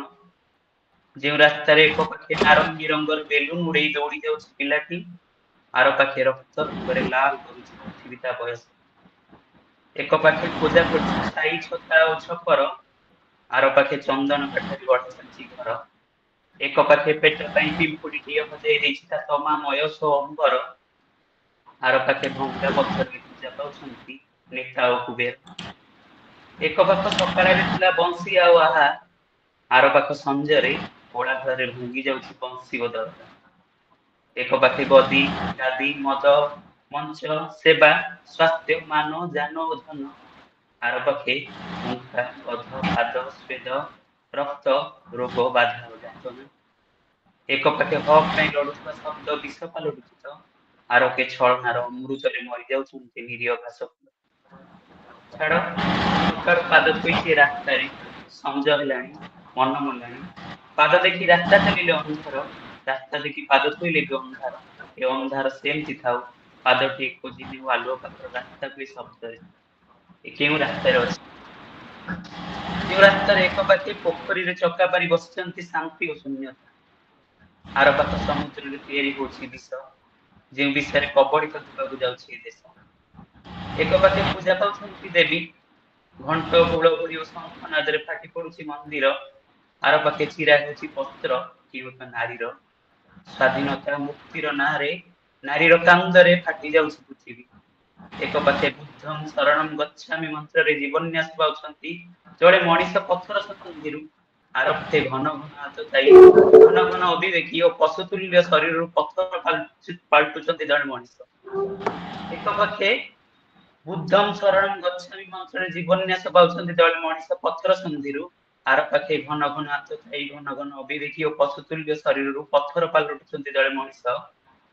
ଏକ ପାଖେ ଦାନ ଧର୍ମ ଓ ଭକ୍ତି ନାଁରେ ଲୁଟୁଛନ୍ତି ଦେଶ ଓ ପିମ୍ପୁଡି ଦାନ୍ତରୁ ସୃଷ୍ଟି କୋଟି କୋଟି ମଣିଷଙ୍କ ବିଶ୍ୱାସ, ଆର ପାଖେ ଜୀବ ମାଂସ କିଆ ଶାଗୁଣା ଥଣ୍ଟରୁ ସୃଷ୍ଟି ହୋଇଥିବା ମଣିଷଙ୍କ ଲୁଟା ହେଉଛି ଜମି ଓ ମୌଳିକ ଅଧିକାର। ଏକ ପାଖେ ନ୍ୟାୟର ଦସ୍ତାବିଜ, ଏକ ପାଖେ ନ୍ୟାୟର ଦସ୍ତାବିଜ ରକ୍ତର ହକ୍ ବଞ୍ଚିବାର ସ୍ୱପ୍ନ, ଆର ପାଖେ ଦଙ୍ଗା ଦଙ୍ଗା ଦଙ୍ଗାରେ କଟି ଯାଉଛି ରାତି, ବଢି ଯାଉଛି ଅନ୍ୟାୟ, କ୍ଷତାକ୍ତ ହେଉଛି ଦେଶ, ମରି ଯାଉଛି ମଣିଷ, ମରି ଯାଉଛି ମଣିଷ। ଛାଡ, ବହୁତ କିଛି ଦେଖୁଛି ରାସ୍ତା ଏପାଖ ସେପାଖ, ରାସ୍ତାର ଆଖିରେ ଥାଉ ଏ କବିର ଲୁହ, ରାସ୍ତାର ଦେହରେ ଥାଉ କ୍ଷତ ଏ ପାଦ ଚିହ୍ନ, ରାସ୍ତାର କାନରେ ଥାଉ କବିର କାନ୍ଦଣା, ରାସ୍ତାର ଆଖି ସାମ୍ନାରେ ମରିଯାଉ ଏ କବିର କବିତା। ଧନ୍ୟବାଦ।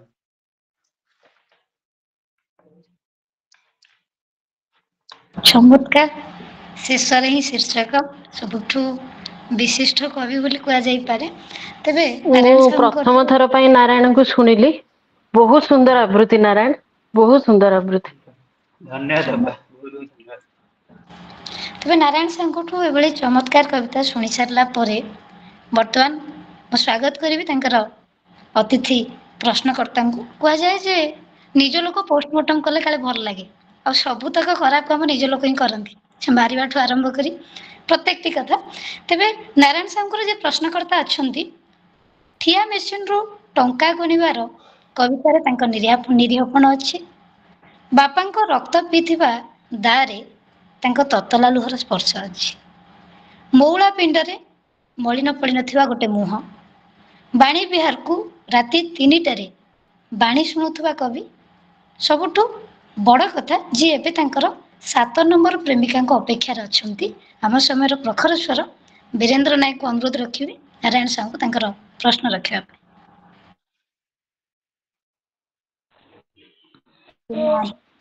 ସମସ୍ତଙ୍କୁ ନମସ୍କାର। ସମସ୍ତଙ୍କୁ ସ୍ୱାଗତ ନମସ୍କାର। ବୀରେନ୍ଦ୍ର, ଧନ୍ୟବାଦ। ଥ୍ୟାଙ୍କ ୟୁ ଭାଇ। ଆଉ କେମିତି ଏତେ ଭଲ ଗୌରଚନ୍ଦ୍ରିକା ଦେବେ ବୋଲି ମୁଁ ଭାବିନଥିଲି। ମୁଁ ତ ପ୍ରଶ୍ନ ପଚାରିବାକୁ ଆସିଛି। ବହୁତ ସମୟ ହେଲା ଶୁଣୁଥିଲି, ଭଲ ଲାଗିଲା, ବହୁତ ବଢିଆ ଆସର। ଧନ୍ୟବାଦ ପଦ୍ମା ଅପା।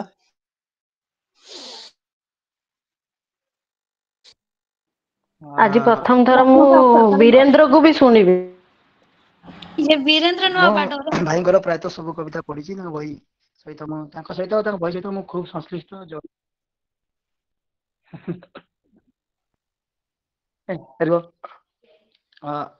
ଭାଇ ତୁମ କବିତା ସବୁ ପଢିଲା ବେଳେ ମୁଁ ଗୋଟେ ଜିନିଷ ଲକ୍ଷ୍ୟ କଲି, ତମେ ପାରିପାର୍ଶ୍ୱିକ ଅବସ୍ଥାରୁ ଖୁବ ପ୍ରଭାବିତ।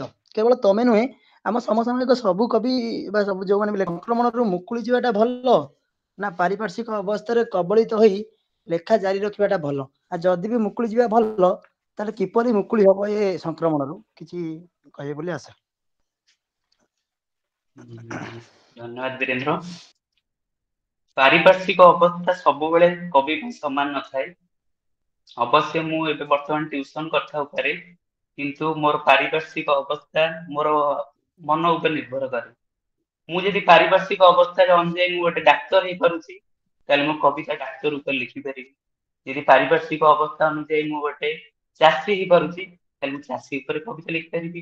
ଯଦି ମୁଁ ଗୋଟେ ପାରିପାର୍ଶ୍ୱିକ ଅବସ୍ଥା ଅନୁଯାୟୀ ଗୋଟେ ଯେକୌଣସି ମୂଲିଆ ହେଇପାରୁଛି, ତାହେଲେ ମୂଲିଆ ଉପରେ ବି କବିତା ଲେଖିପାରିବି। ହେଲେ ଆମର ଆତ୍ମା କିମ୍ବା ମନ ବାରମ୍ବାର ବଦଳୁଥାଏ।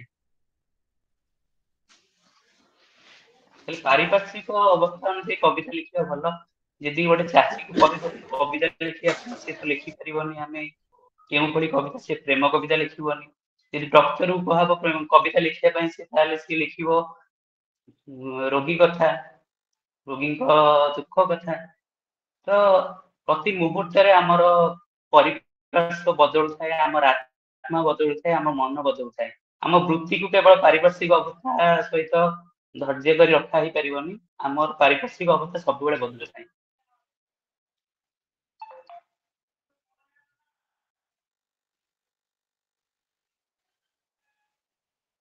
ଯଦି ଆଉ କିଛି ପ୍ରଶ୍ନ ନଥାଏ ତାହେଲେ ଭାଇ ପାରିପାର୍ଶ୍ୱିକ ଅବସ୍ଥାରେ ମୁକୁଳି ଯିବାଟା ଭଲ ନା ସେଥିରେ ସଂକ୍ରମିତ ହୋଇ ରହିବାଟା ଭଲ?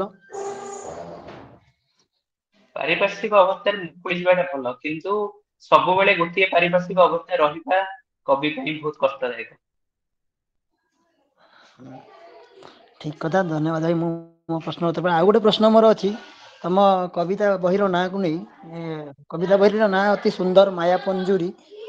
ମାୟାପଞ୍ଜୁରୀରୁ ମୋର ପ୍ରଶ୍ନ ହଉଛି, ତୁମ ଆକାଙ୍କ୍ଷିତ ପୃଥିବୀରେ ତୁମେ ମାୟା ବୋଲି କଣ ବୁଝ? ମାନେ ମାୟା କହିଲେ ତୁମେ କଣ ବୁଝ?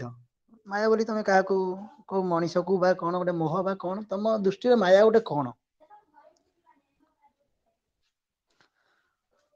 ମୋ ଦୃଷ୍ଟିରେ ମାୟା କହିଲେ, ମୋର କବିତା ବହି ଯେତିକି ସବୁ କବିତା ଲେଖିଛି ସବୁ କିଛି ମାୟା କହିଲେ ଚଳିବ। ଯଥେଷ୍ଟ।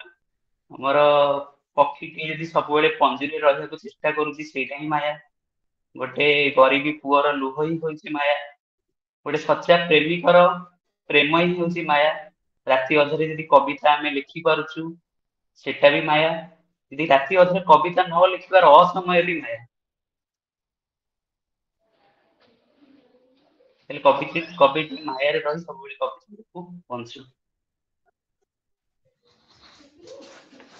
ମୋର ଶେଷ ପ୍ରଶ୍ନ ତୁମ ପାଇଁ ଭାଇ, ତୁମ କବିତାରେ ଲେଖିଲା ବେଳେ କେତେ ଖୁସି ହୁଅ, ଆଉ ଏ କବିତାକୁ ସବୁ କବିତା ସଂକଳନ ରୂପେ ଦେଖିକି କେତେ ଖୁସି ହେଇଛ, ଆଉ କୋଉ କବିତା ଏମିତି ରହିଯାଇଛି ଯୋଉଟା ତୁମେ ଏ କବିତା ସଂକଳନରେ ସ୍ଥାନ ଦେଇପାରିନ ବୋଲି ଗୋଟେ ଅଫସୋସ ରହିଯାଇଛି ତମ ମନରେ, ତାକୁ ଟିକେ କହିବେ? କବିତା ଲେଖିଲା ବେଳେ କି କବିତା ଲେଖି ସାରିଲା ପରେ ସେମିତି କିଛି ମୁଁ ବିଶେଷ ଖୁସି ହୁଏ ନାହିଁ। କିନ୍ତୁ ହଁ, କବିତା ଯେତେବେଳେ ଫେସବୁକରେ ପୋଷ୍ଟ କରେ କିମ୍ବା କୌଣସି ପତ୍ରିକାରେ ଛାଡେ, ସେତେବେଳେ ମନରେ ଗୋଟେ ରହେ ଅଭିଳାଷ ଯେ କବିତାଟି ଭଲ, କବିତାକୁ ସମସ୍ତେ ଭଲ କୁହନ୍ତୁ, ଆଉ କବିତା କାହାକୁ ନିରାଶ ନ କରୁ। କାରଣ ଆମର କବିତା ଜଣେ 5 ମିନିଟ 10 ମିନିଟ ଦେଇକି ପଢିବ, ଯଦି କବିତାଟି ନିରାଶ କରିବ ତାହେଲେ ସେ ଲୋକଟିକୁ, ତାହେଲେ ତାର 10 ମିନିଟ ସମୟ ନଷ୍ଟ ହେଲା ନା। ତ କବିତା କାହାକୁ ନିରାଶ ନ କରୁ। ମୁଁ ସବୁବେଳେ ଯେତେବେଳେ ମୁଁ ବହି କଲି ବି ମୁଁ ସମସ୍ତଙ୍କୁ ପଚାରେ, ମୋ କବିତା ବହି କାହାକୁ ନିରାଶ କରିବନି ତ, କି ମୋ କବିତା ବହି ପଢିକି ତାର ମୂଲ୍ୟବାନ ସମୟ ନଷ୍ଟ ହବନି ତ। ତ ସବୁବେଳେ ମୁଁ ଚାହେଁ ମୋ କବିତା ବହି କାହାକୁ ନିରାଶ ନ କରୁ, କି କବିତା ମୋର ନିରାଶ ନ କରୁ। ଆଉ ମୁଁ କବିତାରେ ଗୋଟିଏ ମାଟିର ମଣିଷ ସିରିଜ ଟା ରଖିପାରିଲିନି। ସବୁବେଳେ ସେଇଟା ମାନେ ମାଟିର ମଣିଷ ସିରିଜ ଟା ନୂଆ ନୂଆ କବିତା ଲେଖୁଥିଲି। କୋଭିଡ ସମୟରେ 10ଟି କବିତା ଲେଖିଥିଲି। ସେତେବେଳେ ସେ 10ଟି କବିତା ଭିତରୁ 5ଟି କବିତା ବହୁତ ପ୍ରଶଂସା ପାଇଥିଲା। ତ ଭାବିଥିଲି ସେ କବିତା ଗୁଡିକୁ ରଖିବି ବୋଲି, କିନ୍ତୁ ଦୁର୍ଭାଗ୍ୟବଶତଃ ରଖିପାରିଲିନି। କିନ୍ତୁ ପରବର୍ତ୍ତୀ ସଂକଳନ ନିଶ୍ଚୟ ରଖିବି। ଧନ୍ୟବାଦ। ଧନ୍ୟବାଦ ଭାଇ। ମୋର ଆଉ କୌଣସି ପ୍ରଶ୍ନ ନାହିଁ। ଏବେ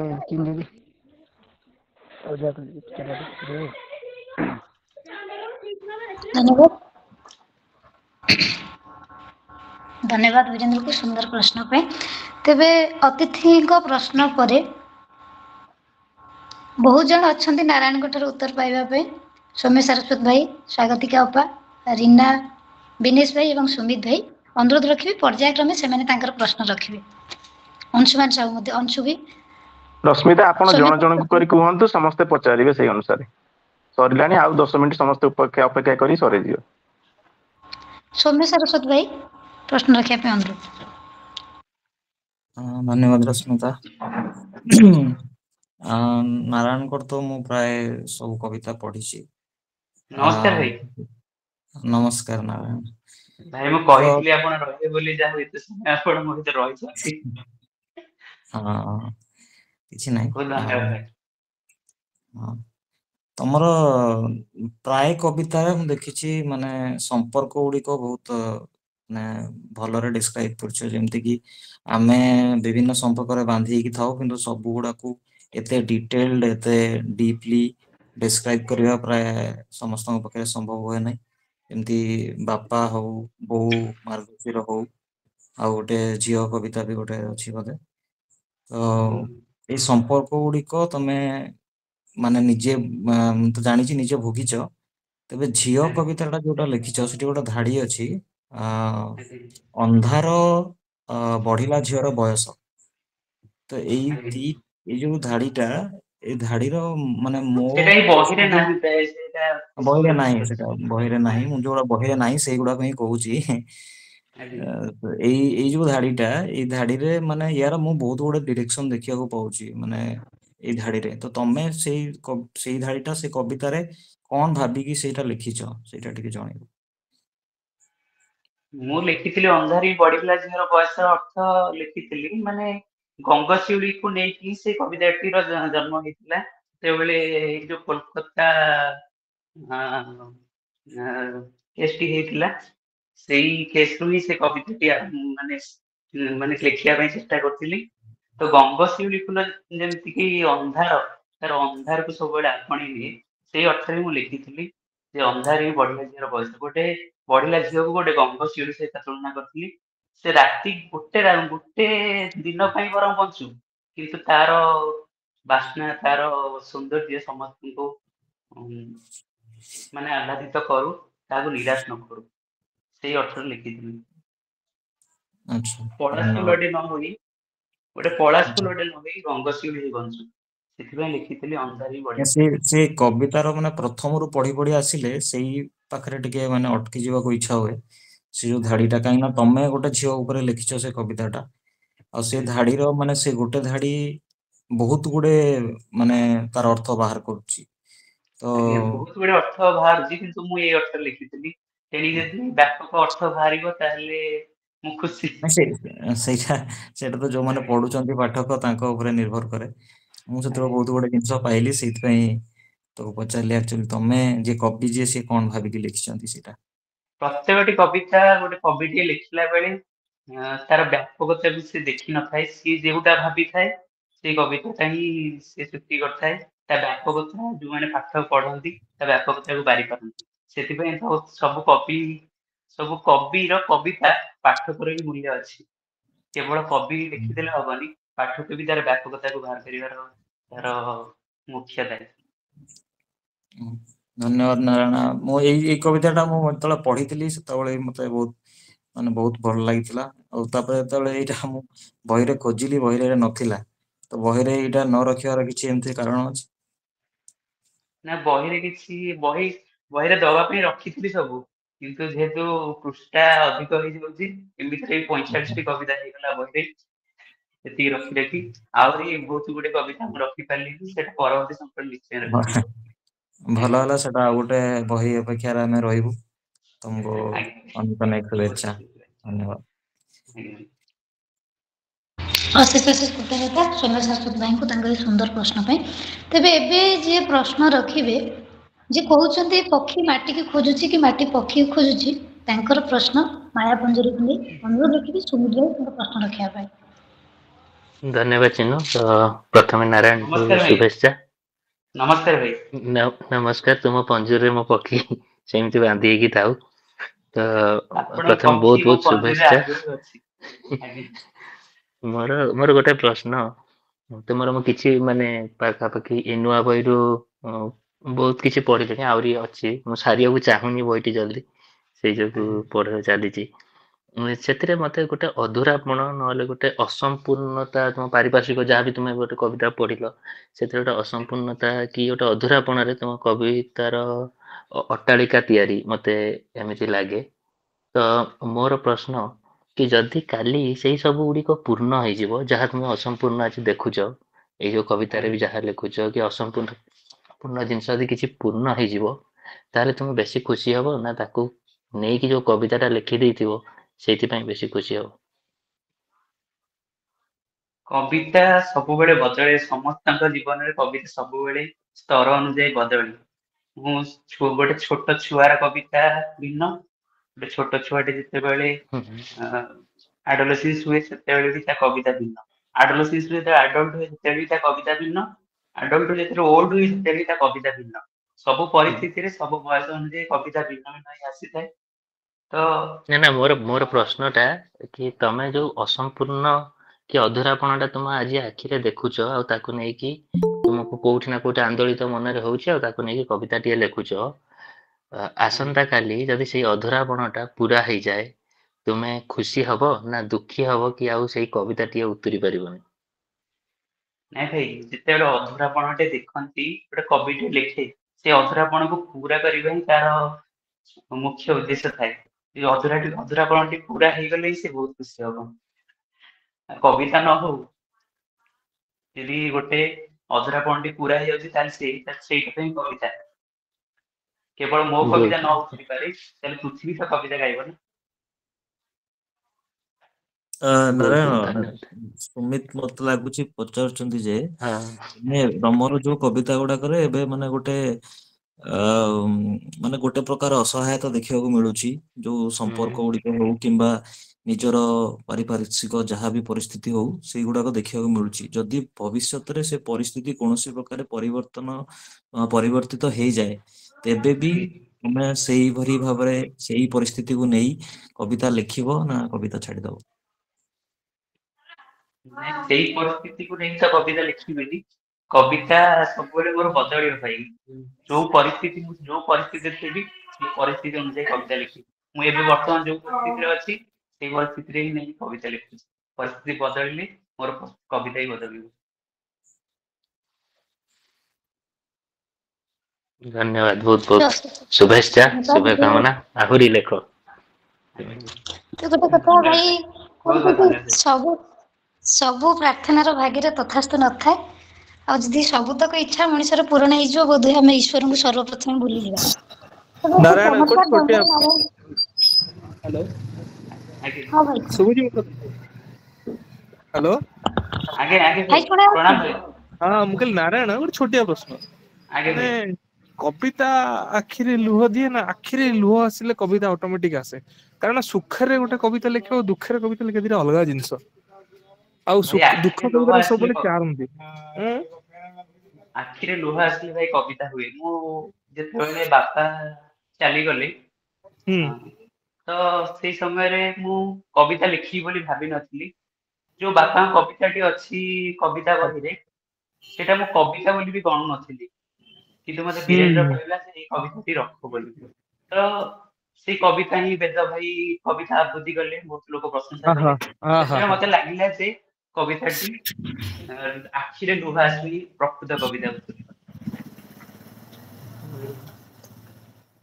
ଠିକ ଅଛି, ତମେ ଲେଖ, ଆହୁରି ଲେଖ, ଆହୁରି ମାୟା ଠୁ ମାୟା ପଞ୍ଜୁରୀ ଠୁ ଯେତେ ପଞ୍ଜୁରୀ ଦଉଛ ସବୁଥିରେ ଆମକୁ ପୁରେଇ ଦିଅ, ତା ଭିତରେ ଆମେ ବନ୍ଦୀ ହେଇଯାଉ। ଆପଣ ଆଶୀର୍ବାଦ ଭଲ ପାଇବା ଅଛି ସବୁବେଳେ, ମୁଁ ଜାଣେ। ଏମିତି ସବୁବେଳେ ଅନେକ ଭାଇ।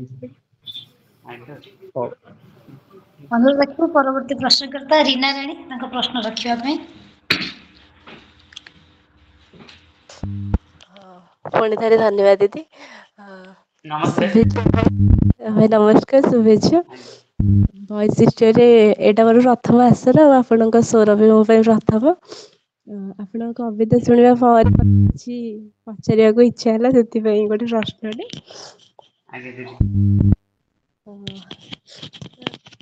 ଭାଇ ଆପଣଙ୍କଠୁ ବୋଧେ ସାନ ହେବି। ମୋର ପ୍ରଶ୍ନ ଅଛି, କବିତା ହେଉ ବା ଗଳ୍ପ କିମ୍ବା ଉପନ୍ୟାସ ହେଉ, କୌଣସି ସୃଷ୍ଟିରେ ଯଦି ସ୍ରଷ୍ଟା ଆତ୍ମହତ୍ୟା କରେ, ମାନେ ଯେ କୌଣସି ସୃଷ୍ଟି ହଉ, ଯଦି ଗୋଟେ ସ୍ରଷ୍ଟା ସେ ସୃଷ୍ଟିରେ ଆତ୍ମହତ୍ୟା କରିଛି, ତେବେ କଣ ଉକ୍ତ ସୃଷ୍ଟି ମୃତ ବୋଲି ଆମେ ମାନିବା? ଯଦି ସେ ଆତ୍ମହତ୍ୟା କରୁଛି, ହ୍ୟାଲୋ, ଆଜ୍ଞା, ଯଦି ସେ ଆତ୍ମହତ୍ୟା କରୁଛି,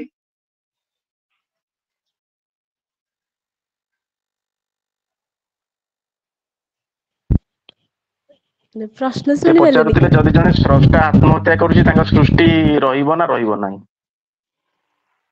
ନିଶ୍ଚୟ ସୃଷ୍ଟି ରହିବ ତାଙ୍କର। ଯେମିତି କି ବହୁତ ଅଛନ୍ତି ଯୋଉମାନେ ଆତ୍ମହତ୍ୟା କରିସାରିଲା ପରେ କିମ୍ବା ବହୁତ କମ ବୟସରୁ ମରିଗଲା ପରେ ତାଙ୍କର ସୃଷ୍ଟିକୁ ପୁନର୍ଜୀବିତ କରୁଛନ୍ତି। ତାଙ୍କ ନାଁ ତ ମନେ ପଡୁନି। ଭାଇ କ୍ଷମା ଚାହିଁବି, ମୋର ଏଇଟା ପ୍ରଶ୍ନ ଥିଲା କି ଯଦି ଯେକୌଣସି ସୃଷ୍ଟି ହଉ ଯଦି ସେ ସୃଷ୍ଟିରେ ଜଣେ ସ୍ରଷ୍ଟା ଆତ୍ମହତ୍ୟା ହଉଛି ମାନେ ଗୋଟେ କବିତା ଗଳ୍ପ ହଉ ଉପନ୍ୟାସ ହଉ ସେଥିରେ ଯଦି ନିଜ କଥା ଜଣେ କବି କି ଗାଳ୍ପିକ ଔପନ୍ୟାସିକ ଲେଖୁଛନ୍ତି ମାନେ ସେ ନିଜକୁ ହିଁ ମାରୁଛନ୍ତି ସେ ଭିତରେ ମନେକର ଯଦି ମାରିଛନ୍ତି ସ୍ରଷ୍ଟା ନିଜେ ଆତ୍ମହତ୍ୟା କଲେ ତାପରେ ତାହେଲେ ସେ ସୃଷ୍ଟିଟା ମୃତ ବୋଲି ଆମେ କଣ ମାନିବା? ମତେ ଲାଗୁଛି ଆପଣ ସେଇ ରାସ୍ତା କବିତାର ଶେଷ ଧାଡିଟି ଆପଣ ଧରିଛନ୍ତି, ଯୋଉ ଲେଖି ଦେଇଥିଲି ରାସ୍ତାର ଆଖି ସାମ୍ନାରେ ମରିଯାଉ କବିର କବିତା। ତ ସୃଷ୍ଟିଟି ମତେ ମରିଯିବନି। ଲାଗୁଛି ଟିକେ କହୁଛି, ମତେ ଲାଗୁଛି ପ୍ରଶ୍ନଟା ବୋଧେ ଏମିତି ହବ, ସ୍ରଷ୍ଟା ଆତ୍ମହତ୍ୟା କରିବନି ବୋଧ ହୁଏ, ସ୍ରଷ୍ଟା ତା ଭିତରେ ମୁଁ ହେଇଗଲା ମାନେ ସେ କବିତାର ସେ ନାୟକ ହେଇଗଲା। ଆଜ୍ଞା। ତେଣୁ ମୁଁ ଭାବୁଛି ବୋଧ ହୁଏ ସେ ପ୍ରଶ୍ନଟା ଏଇପରି, ମୁଁ ଭାବୁଛି, ମୁଁ ଜାଣିନି ସେ କୋଉ ଆଙ୍ଗେଲରୁ ପଚାରୁଛନ୍ତି, ମୁଁ ଭାବୁଛି ଯଦି କବିତାରେ ନାୟକ ଆତ୍ମହତ୍ୟା କରୁଛି, ସୃଷ୍ଟିରେ ସ୍ରଷ୍ଟା କେମିତି ଆତ୍ମହତ୍ୟା କରିବ, ମୁଁ ବି ପ୍ରଶ୍ନଟା ଟିକେ ଠିକ ସେ ଜାଣିପାରୁନି ଏପର୍ଯ୍ୟନ୍ତ। ପ୍ରଶ୍ନଟା ସେ ଆକ୍ଚୁଆଲି ତାଙ୍କ କହିବା କଥା ମୋ କବିତାରେ ମୁଁ ଯଦି ମୋ କବି ନିଜକୁ ମାରୁଛି ତାହେଲେ ସେ ସୃଷ୍ଟିଟା ରହିବା ଯୋଗ୍ୟ ନା ଅଯୋଗ୍ୟ? ମାନେ ମୋ ପ୍ରଶ୍ନ ଏଇଟା କି ମୁଁ ଆଉଥରେ କହୁଛି, ମନେକର ମାନେ ସମ୍ପ୍ରତି ପରିସ୍ଥିତିରେ ବହୁତ ଜଣ ଅଛନ୍ତି ନିଜକୁ ବେଶ କରିକି ଲେଖନ୍ତି, ଯେକୌଣସି କବିତା ହେଉ ଗଳ୍ପ ହେଉ କିମ୍ବା ଉପନ୍ୟାସ ହେଉ, ସେଥିରେ ମାନେ ସେ ନିଜେ ସୃଷ୍ଟି କରୁଛନ୍ତି ଆଉ ନିଜକୁ ନେଇକି ଲେଖୁଛନ୍ତି।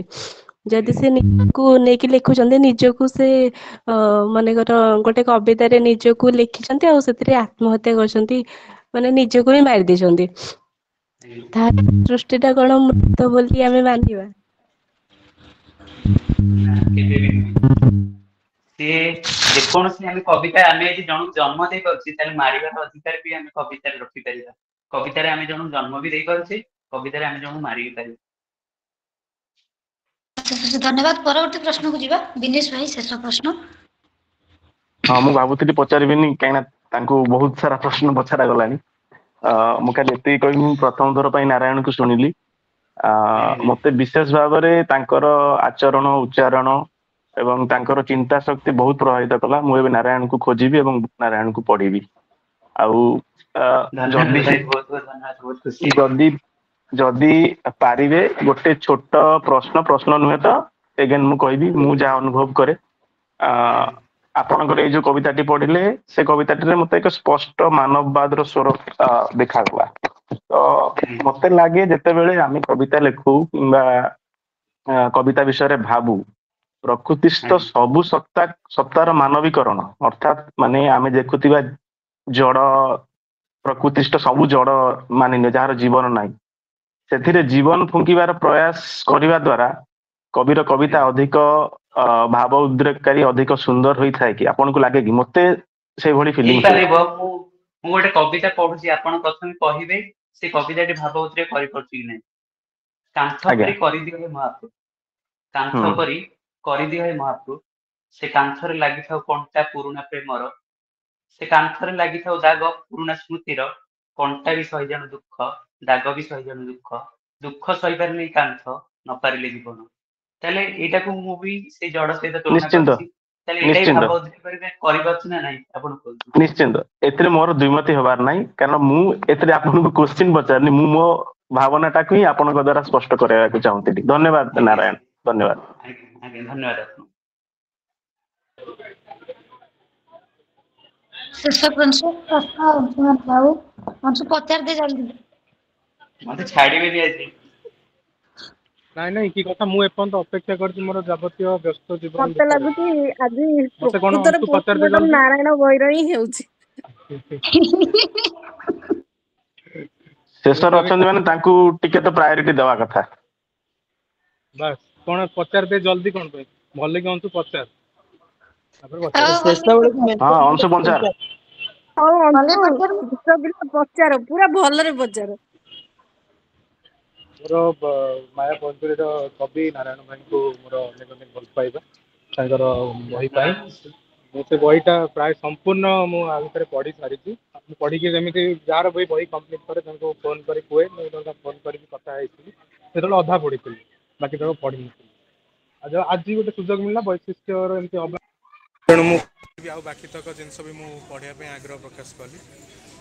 मोर कथा है जे मत कहीं अनुभव हो मानुच नारायण भाई माने जीवन रे अनेक गुड़े बहुत भाराक्रांत घटना मान सब घटी जिनस घटी किंतु माने आपण से कवितार आपण यही बयस आम बयस आम मैंने अनुभव कर अधिक हालुका हवा कथा अधिक टी प्रेम मनस्क हवा कथा आप प्रेम मनस्क होती किंतु मत क्या अनुभव प्रेम टे हालुका हवा कथा तत्व एवं दर्शन भाव में बेसी आप प्रेम को भेटी से प्रेमर स्वरूप को आप देखा चाहिए आप गोटे कविता जो एक छत्रपात गोटे कविता से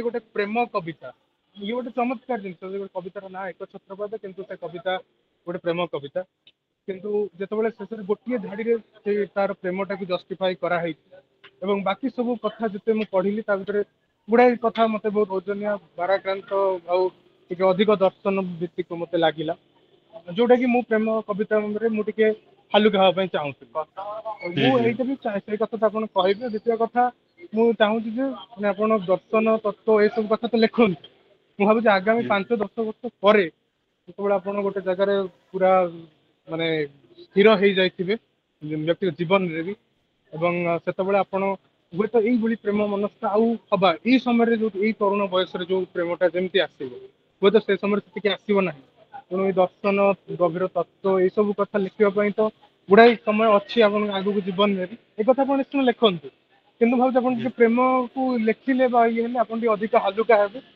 चाहूँगी माने मत लगुच भर से जिन बहुत मात्रा अच्छी आप कहीं जमी गोटे श्वासरुद्ध कर रखला मुझे व्यक्तिगत भाव मिशुची से अनुभव कर प्रेम भरपूर अच्छी कि आप कवितार कौन आप माने लुच्चायित कर रखुंट से अनुमति दौना से भी बाहर को आसतु से भावना मान कहीं एमती आप कवितार अधिक मान परिपक्व ये हाँपाई चाहिए आप गोटे भावुं कि प्रेम बाबद आप अधिक लिखु पाठक हिसाब से मुझे चाहूँगी आपमती आपमती बेसी भाव में लिख प्रेम कविता लिखी हम जदि संपूर्ण भाव प्रेम मो प्रति थी कि गोटे प्रेमिकटे होती तो अधा अधूरा प्रेम कि प्रेम कविता लिखी तेणु जो कविता लिखुची से कविता ही मोर था प्रेम कविता जेबे आसो से लिखी मु कौन फोर्स कर प्रेम कविता लिखापी चाहूनी जिते प्रेम कविता आसो से निश्चय लिखी माने नुहे मुझे लिखी ताले एटा मु जानु जे आपण बर्तन प्रेम आसु नाही आपन को भीतर को प्रेम कविता लिखिया पई अंत प्रेरणा आपन को आसु नाही ना आसु नाही से सौम्य सारस्वत भाई का प्रश्न उत्तर रे कहिथिले ना से जहा भोगुचंती ताहा लिखुचंती तेनु जदले प्रेम भोगिए से पुनी प्रेम लिखिबे जेतेले प्रेम भोगी से प्रेम कविता निश्चय लिखिबे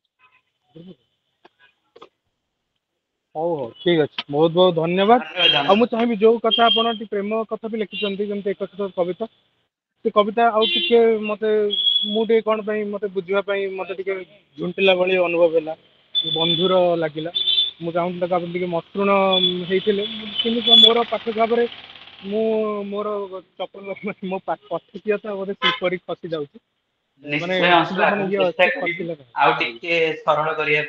बंधुर को